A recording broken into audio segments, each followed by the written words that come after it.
Hey guys, DC for another TekSushi review. I think we've finally hit the number 10 mark, you guys can probably tell me, of the Batman Arkham figure reviews.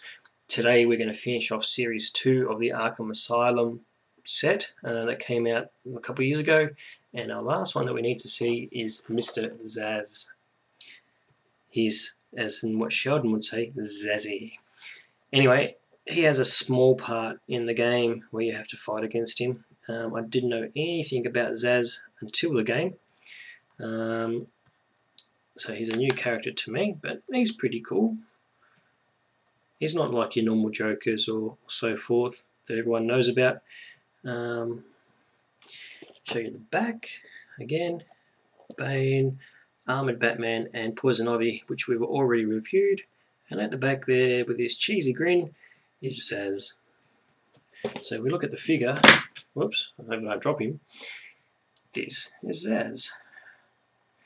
So we just fade in a bit. There we go. He's an angry young man. In Arkham City, he's classed as the phone booth or the phone killer because he brings up and taunts Batman through the game, and it's a side mission. But yeah, he's not bad. If we look at him, he's got all his cut marks on him, which means how everyone he kills, he puts another mark on his body. He comes with his knives. Again, he's in his Arkham orange uniform, shorts. Oops. And you go down, he's got cuts everywhere.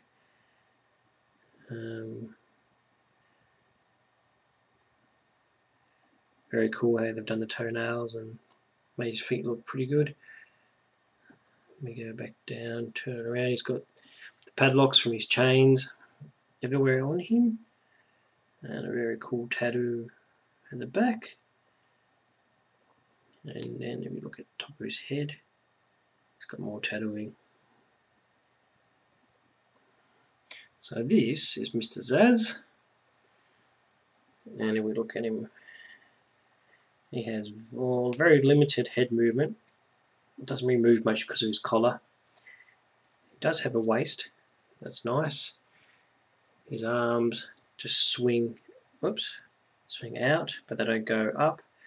He has movement at the bicep due to his, what would you call a sleeve, and he has wrist movement on the arms. On the legs, he has no hips, no knees, no ankles, just like the Poison Ivy figure did.